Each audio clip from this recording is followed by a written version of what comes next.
Hi, Shawna Karrasch here with another Ask Shawna answer. This question comes from Julia, and Julia says, "Hi Shawna, I was sent to your website by Jane Savoy. I asked her earlier how I can get my horse over the fear of ditches.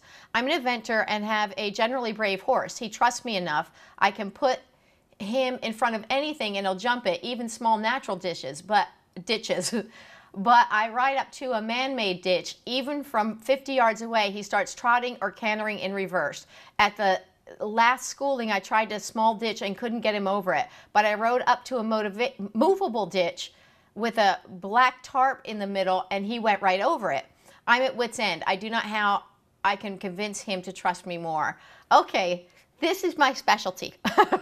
Well, the jumping is one of the things. I started with John and Beezy Madden doing jumping as I was in jumping first, and I like to jump. But one of the things that I find is through traditional training, to get the courage that comes from within them that they need to have to do this kind of stuff, positive reinforcement is really far and away the best way to do it. John and Beezy had a horse who was afraid of water. Water jumps were a huge issue. His name was Judgment, and he was a big internationally known horse with a fan club, and I think even has a Facebook page. But anyway, they used the positive reinforcement, the clicker training, and got him over the jumps. So to me, I just love this. I love working with stoppers, which is all kind of variation of the same thing.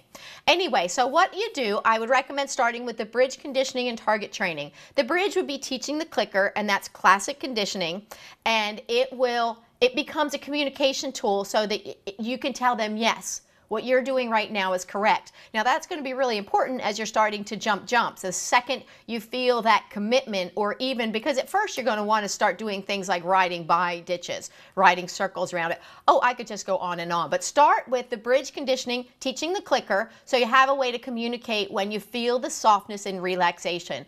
And like I kind of started to say, I would start by getting him riding near ditches, because like I said, he can see it from 50 yards away. Start just making circles, and when you feel he's tense going by the ditch, keep the circle in the same distance from where you were, and when you feel he's a little bit softer when approaching, you want to click and reinforce. And pretty soon, the behavior that you're going to have is relaxation around it, and then you're going to building the reinforcement history with going over the ditches that he will go over, but you build a strong reinforcement history with those ditches, and then you're going to move to the smallest little natural ditch. And it might be the kind of thing too, you want to work on the ground a little bit. I mean, I could go on and on with lots of tips that I can help you with along the way, and things that I would suggest, but I think you should start with doing the bridge conditioning, which is the clicker, teaching that so you have the communication tool. And the next thing I recommend you do is teach the target, because the target can be really instrumental down the road. So this is where I'm going to have you start. Again, I have a little clip of the bridge conditioning and target training. I'm going to do a better one soon, but it's maybe next week, on the clinic next week after that.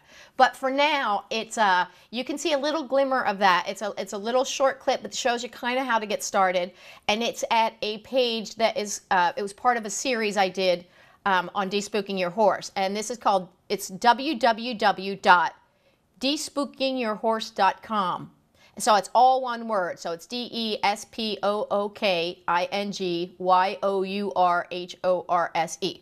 And so if you go there and you sign in there, and that first video kind of shows you a little bit how to get started. Once you start getting that going, then we should talk more. But I mean, I can go on and on and on, because I have gobs of things. Also, another point I'm going to send you to that I think is very helpful is on my blog here, is go to, if you search through the blog, look through jumping.